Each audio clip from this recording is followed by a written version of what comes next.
we're gonna determine the best roller coaster at Universal Orlando. With science! Hey there, Man Fam. We are here at Universal Orlando today with one goal in mind, and that is to determine scientifically the best roller coaster across both parks. We are gonna attempt to ride all 8 coasters today, and we are gonna rate each attraction on 2 different scales, the intensity scale and the thematic scale. Ooh. These numbers combined will give each coaster a total score, and thus we can rank them from the best to worst coasters here at Universal. Let's get into it. We have a lot to do. We have a lot to do. Science! Oh, Hulk is right there. We should probably do that one. We're going there. Yeah.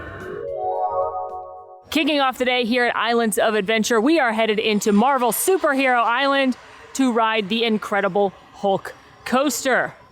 The Incredible Hulk coaster has 7 inversions, a takeoff of 0 to 40 miles per hour in just 2 seconds, but you do reach top speeds of 67 miles an hour. We'll see about that.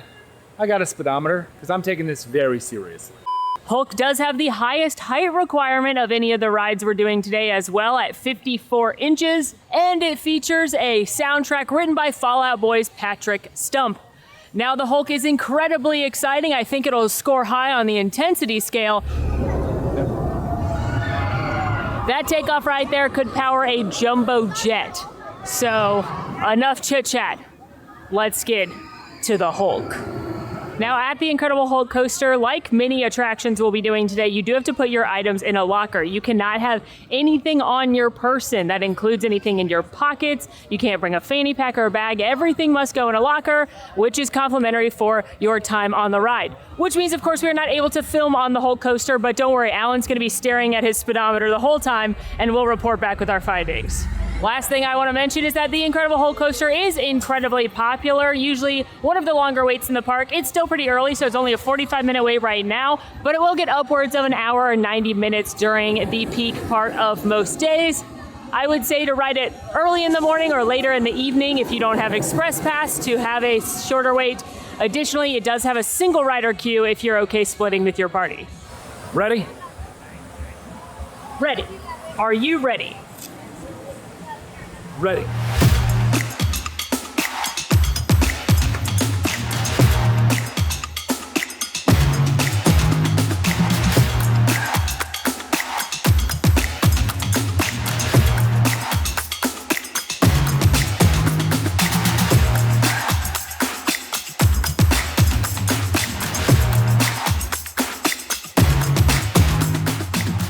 Hulk hair, don't care.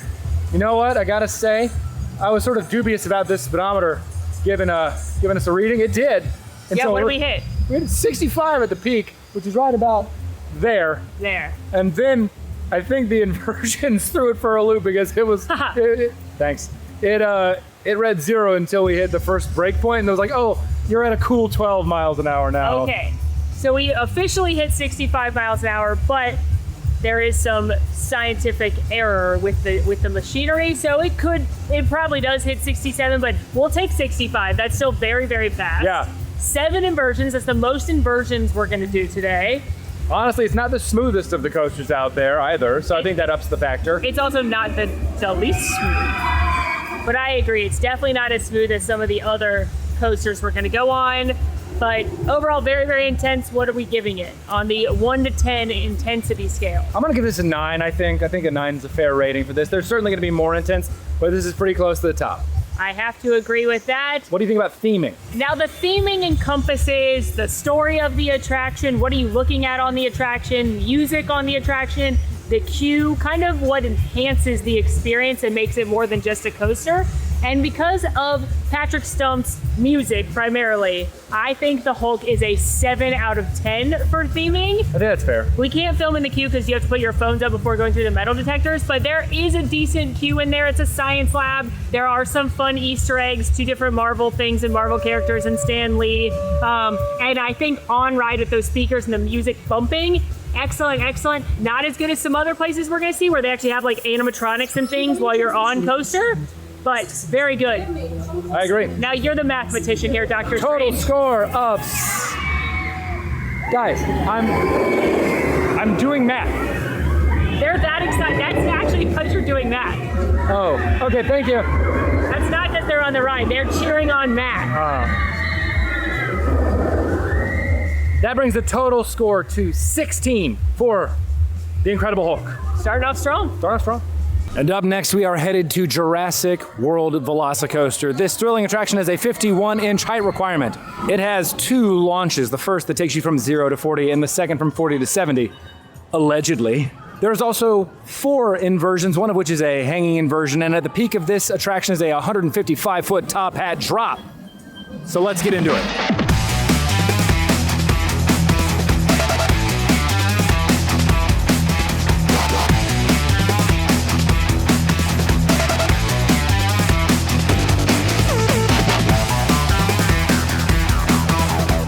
Well, that is an incredible attraction. That is, I was about to say the best, but we're figuring that out. Yeah. All right, let's talk about intensity first. It's incredibly smooth.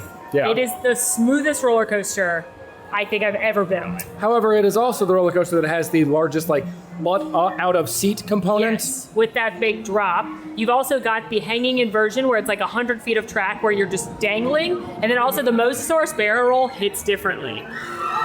If by different, I mean imminent death? Yeah, it's different. Alan, speedometer champion. What did your watch tell us? We lost it a couple of times around the attraction, but I got 3 important moments. We had 43 miles an hour when we were just sort of after the initial launch and coasting throughout. Then we had 54 as we were approaching the second launch, and then 69. Nice. So up 7. Not quite 70. Did you lose it after that? We did lose it on the big drop after the hi hat. We came back for the Mosasaur barrel roll. We were in the 50s again. Yeah. So I would say pretty accurate as far as what they're saying the speed is. I think it's a 10 on the intensity scale. I agree completely. I think as far as Universal coasters go, this is the most intense. It is much more comfortable than Incredible Hulk, and you have less inversions than Incredible Hulk, but the 2 launches, the huge drop, the out of your seat moments, the fact that it's not an over the shoulder harness, it's just a lap bar. I think it's the most intense. Now, as far as theming goes, the story of Jurassic World Velocicoaster is that it takes place before the first Jurassic World movie. So they are creating Jurassic World, but people want more teeth, more intense things. So the ride through the raptor paddock is what they introduced before the Indominus Rex as seen in the movie. World, yeah. But as a Jurassic Park fan, this theming is amazing. The fact that you also get to see the raptors, you've got raptors both on screens and the animatronics. In the queue? In the queue is pretty amazing. There's also tons of Easter eggs if you're a Jurassic Park fan. Things like the water cup, books by our 3 heroes from the original movie, appearances from characters from Jurassic World, lots of Easter eggs, which I've talked about in different secrets videos. For me, this theming's also a 10 out of 10. Yeah, I think this is a 10 out of 10. Easy. Current composite score 20. We have somebody who has taken the top spot. Perfect score. So that's a perfect score, but we have 6 more coasters. We'll see if anybody else comes close. And now, it's time for a little magic. Making our way into the wizarding world of Harry Potter, Hogsmeade, for our final 2 coasters, starting with my favorite, Hagrid's Magical Creatures Motorbike Adventure TM. Hagrid's is one of, if not the most popular attractions in all of Universal Orlando. It does not have Express Pass, but as a pro tip, in the late morning-ish, mid to late morning-ish, right before lunch, it often drops, which it just did. It's 75 minutes right now. It was 110 minutes last time I checked. So there's an initial rush from people rope dropping, and then it kind of dips. So we're going to try and take advantage of this sweet spot here. Hagrid's Magical Creatures Motorbike Adventure TM has a 48-inch height requirement, as well as a very unique seat. So I highly recommend sitting in the test seat out here prior to riding, just to make sure it's going to be comfortable. And it is said to reach speeds of 50 miles an hour. Now, there are no inversions on this one. However, there is a surprise drop of almost 20 feet. You do go backwards, and it features 7 different launch points, the most of any coaster in the world when this bad boy opened. As a little baby, don't be a jerk in the park PSA. The whole family doesn't need to go to the lockers. Send as few people as you can into the lockers. Don't all go in there. It's not very big. The locker rooms are very small. And then just stand there, because you're likely blocking other people's lockers. You're delaying other people. So just, it's better and it smells better if you don't go in where all the summer people are. So just send 1, maybe 2 people to get everything.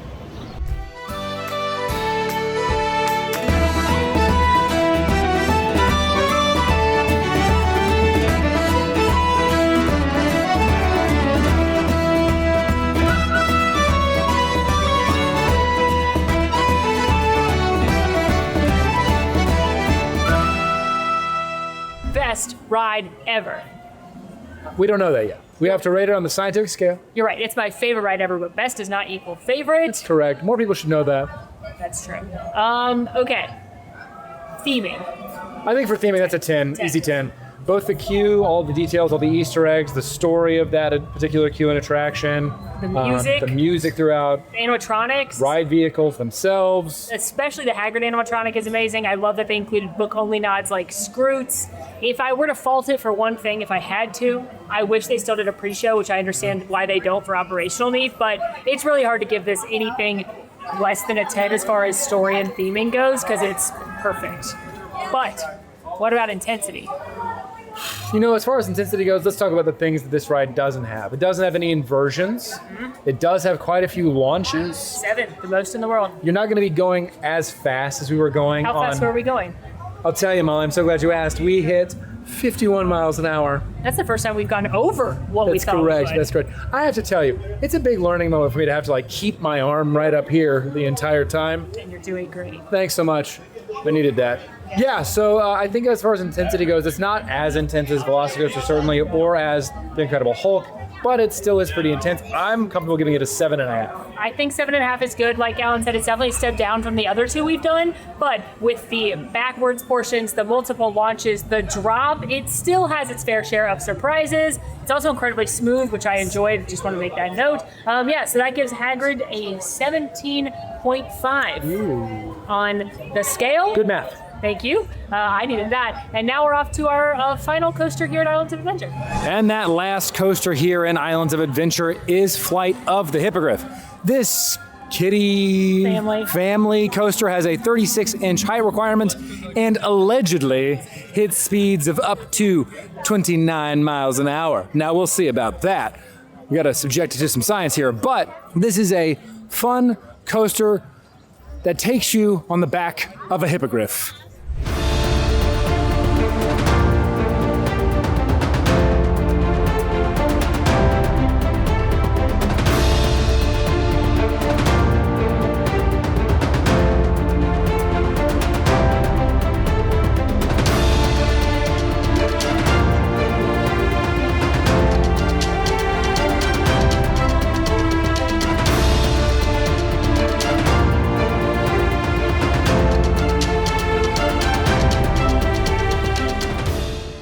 Okay, so that was Flight of the Hippogriff. It's a cute coaster. It is more intense than I thought, but that's partly because two grown adults fitting in there and then slamming into each other. Yeah, I was not focused on like holding on. I was very intent on reading the speedometer. Yeah, and you know what? I felt that. But fun, and as a Harry Potter fan, I'm biased towards it because I do think the theming is better than it might get credit for. I think that the queue is cool because you get to go on the backside of Hagrid's hut and hear different things like Fang barking and little creatures and look for Easter eggs. Hagrid talks to you throughout the queue. He tells you things in story. I think the Buckbeak animatronic is awesome. And you get great views of the castle. All that, though, theming, what are we thinking?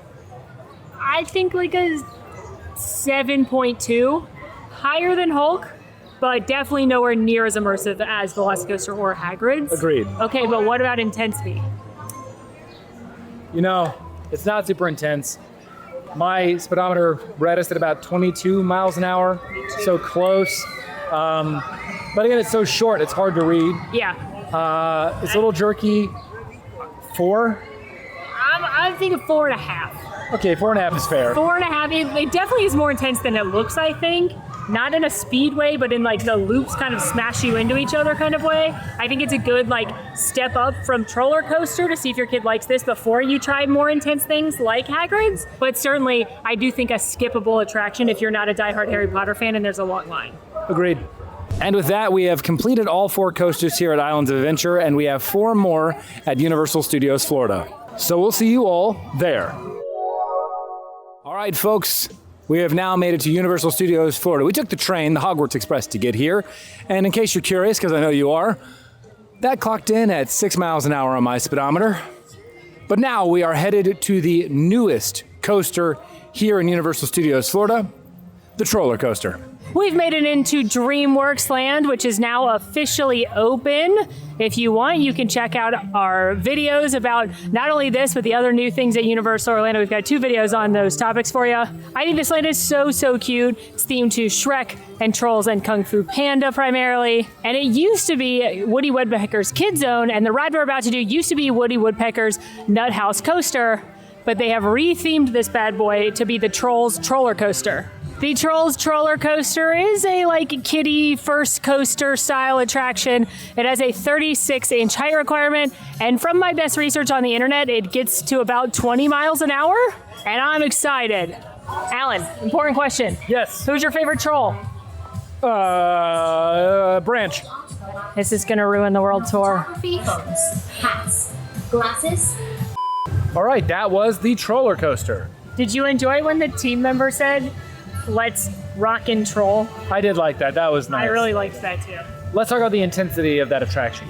It's easily the least intense coaster at Universal Orlando. It is very much made to be a kid's first coaster. 3.5. I think that's fair. Our speedometer got interrupted when it told us that we were in a loud environment. Apparently, we were having too much loud vocal fun aboard the Troller Coaster, but the most we registered, the highest speed we registered was 16 miles an hour. It's cute. It's got a little bit of the Flight of the Hippogriff where you bang into each other a little bit, but it's also very, very short.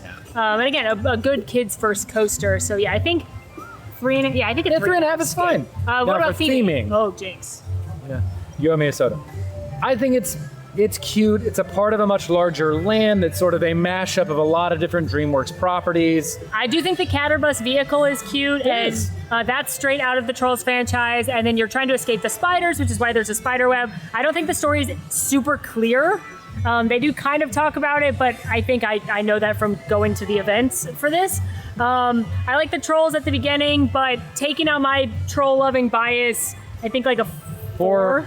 4. Yeah. So altogether, composite score of a 7.5 for the Troller Coaster. So if you had Trolls Troller Coaster, dark horsing this event and coming out to win, it did not. It did not do that. That's a bummer because It's sort of sitting where we expected it to, though, right? It's a kid coaster, a family coaster. That makes sense. This rating is not surprising for us. But you know what I think is going to be harder to rate? Our next spot. Next up, folks, is Hollywood Rip Ride Rocket. This roller coaster has a 51-inch height requirement and takes you 17 stories above Universal Studios Florida before dropping you down a very steep hill where you will reach speeds of up to 65 miles an hour. Now, a little fun fact about this coaster is that your body never physically goes upside down. You sort of get rotated and go on top of the loop that is currently pictured up there. Another fun fact about this attraction is that in Sharknado 3, Chris Jericho gets eaten by a rogue shark as it lands at the top of Hollywood Rip Ride Rocket, tragically ending his character's life that was named Bruce. Molly, why would he be named Bruce? I'm so glad you asked, Alan. First of all, I don't mean to actually you, but it's actually called Sharknado 3 Oh Hell No, which is insane. But his name is Bruce after the shark from Jaws. That is what Steven Spielberg named the mechanical shark in Jaws, and he named it after his lawyer, which is a huge insult to the lawyer because the shark never worked. One of the most fun parts of Hollywood Rip Ride Rocket is that you do get to choose the music that accompanies your intense travels across this coaster once you get in your seat. But before we do anything else, we must stop by those lockers and drop our items off because there are no loose articles allowed on this coaster.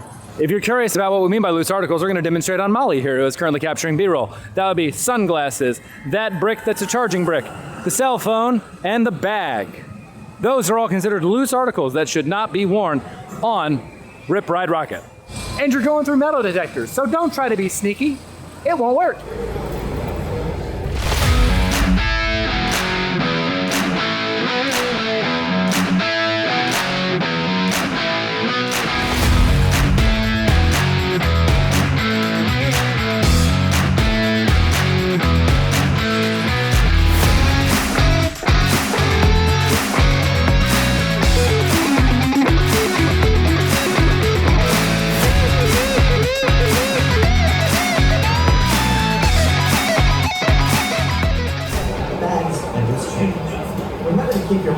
That was Hollywood Rip Ride Rocket. let's talk about the intensity level. The most intense part of this ride is the lift. Yeah. It's very nerve-wracking, and then it never quite feels like you're gonna make it over the top hump, and then the initial drop. Beyond that, it's not as intense as Hulk, in my opinion, because there's no inversions, and it's kind of just been a roller coaster. I think the biggest thing about Rip Ride Rocket is that it is rough. When you get off this coaster, you are going to feel it. You're going to have been shaken around. If you're over 30, like ibuprofen, probably. Yeah, 100%. Maybe carry that, put that in the locker. Wouldn't take it beforehand, because if you're like me, you're getting a headache. Yeah, for sure. Now, with all that said, it is less intense, as you said, than the Incredible Hulk, so that sits like an 8.8 for intensity. How fast did you clock it? Clocked it at 59 miles an hour before my speedometer, almost like me, just blacked out a little bit. So, So they said 65, I would believe it. But yeah. And what about theming? I think that this coaster is sort of an out-of-the-box coaster. Its biggest theme is that you get to choose a song, which is kind of its gimmick, right? So I don't think that it's super well themed. Certainly the least themed coaster we've been on today. So as such, 3.5. I think that's fair, unless you know the secret menu of songs and you pick Rainbow Connection by Kermit, then it's a 10.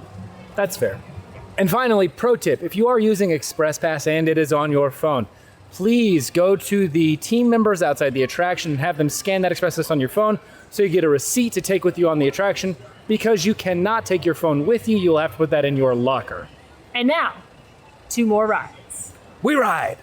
Just for a little AC break, we're going to pop in and ride Race Through New York starring Jimmy Fallon. Do the alone. Just kidding, I wouldn't do that to us. We are going to get some AC, though, on our next adventure, which is Revenge of the Mummy. Revenge of the Mummy is a part dark ride, part roller coaster that is said to hit 40 miles per hour. It has a 48-inch height requirement, and I love the story on this one because you are headed onto the set of one of the Brendan Fraser Mummy movies. And everybody on the set believes in the curse of Imhotep the Mummy, but Brendan's like, guys, this is a movie, none of this is real. Well, joke's on Brendan. All he wants is coffee. All he wants. He's like, can we not talk about evil mummies, and can I get a Frappuccino, please? Relatable content, Brendan. Yeah. Revenge of the Mummy is just like Hagrid's in the sense that you need a locker for bigger items like bags, cameras, etc. But you can bring a small fanny pack around your waist or a lanyard. Hello. Alan, did you see the mummy out there? I saw one of Imhotep's guardians. Did you see his grippers? No.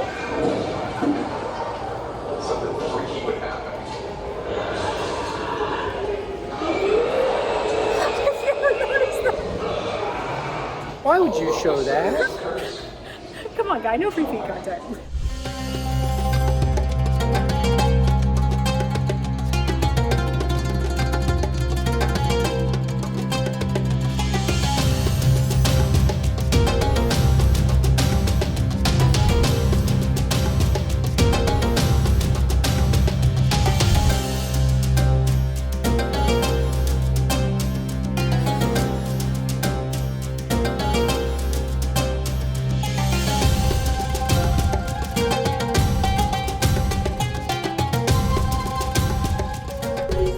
The mummy has had his revenge. We survived the curse of Imhotep.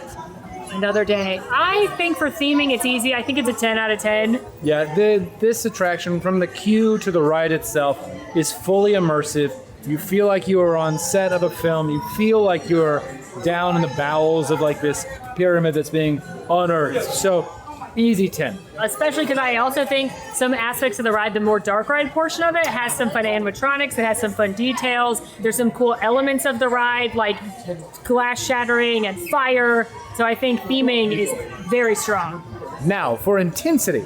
It's definitely lower than Rip Ride Rocket. It's definitely lower than Velocicoaster and Hulk. I actually think it's lower than Hagrid's too. I would agree. I think a lot of this, at least in terms of speed, I clocked us at 38 miles per hour, so that's certainly fast, but not as fast as the other attractions we've ridden today. Also, it's mostly a dark ride. Like, it's 50-50. Yeah. And while there are some intense surprise moments, like there's a surprise launch and some kind of like ways backward that, situations. Yeah, it's nowhere near as intense as the other bigger coasters here. So I would put it at a 7? I think 6.9. What's the point 1 for, Malls? I think I deduct points because Brendan should have gotten us coffee. Point 1 for coffee. You heard it here first, folks. And now we find ourselves in the Wizarding World of Harry Potter in Diagon Alley for our final coaster of the day, and that is Harry Potter and the Escape from Gringotts. This attraction has a 42-inch height requirement and has quite the combination of different ride styles. You've got a dark ride, you've got a coaster, you've got 3D effects and screens, as well as practical sets. There's a lot going on here, and all of that is wrapped up into a beautiful queue, perhaps one of the most beautiful queues in Universal Orlando, Gringotts Bank. Honestly, I think this may be the best queue on planet Earth. Bold. It's this or Velocicoaster for me. And for the last time today, we are going to drop our things in lockers. Now, much like the Mummy and Hagrid, you can maintain small fanny packs and your lanyards, but any larger items do need to go inside those lockers.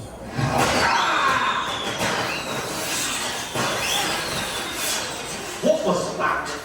How did you guess it here? We haven't seen you Well, since... don't let me keep you from your tour. I just need to pick up a few things and I'll be on my way. We'll see you down there.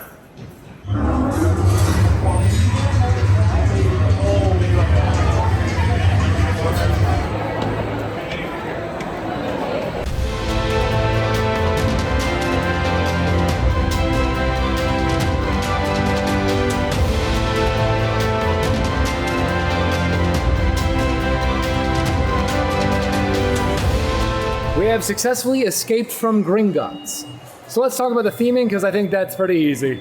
Despite the fact that Harry reveals to everyone that he's hunting Horcruxes, which would never happen, and I complain about it every time, he won't even tell Lupin what they're doing, and he just shouts it at Bill and all the muggles?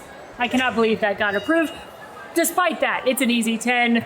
I think the queue is a 10 in and of itself, and then it only gets more elevated when you see the pre-show and the elevator, not even before you get on the ride, and then the ride vehicle, the music. I get to see some of my favorite characters. Also, Ron is there. It's an easy 10 for theming. Now let's talk about intensity, because that's a little bit more difficult. Harder.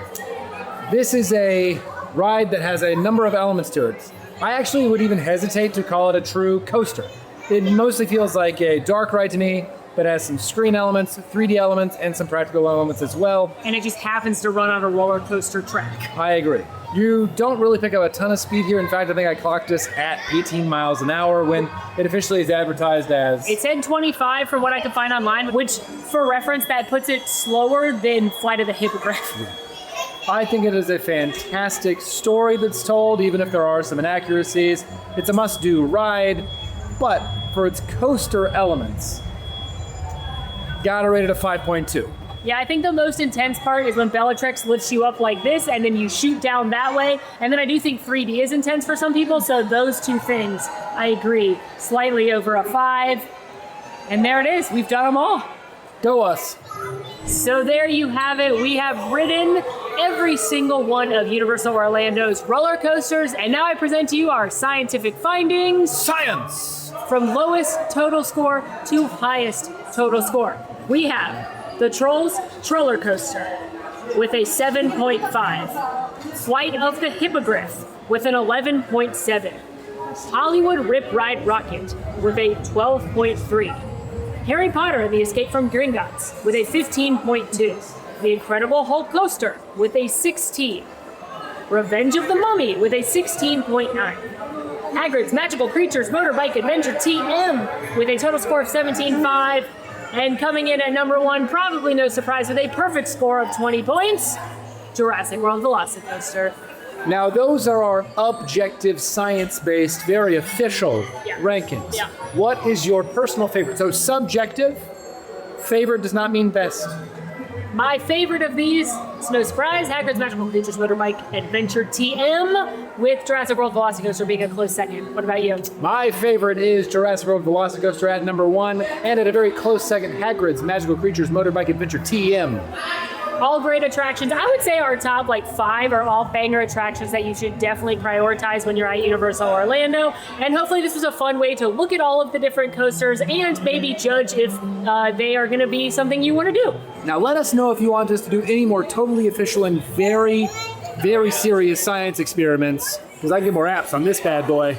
But until next time, friends, please be sure to like this video, subscribe if you're new, follow us on all of our socials, and if you would like to join the Man Fam in the conversation about this or any of our other videos, join us on Discord. We'd love to have you.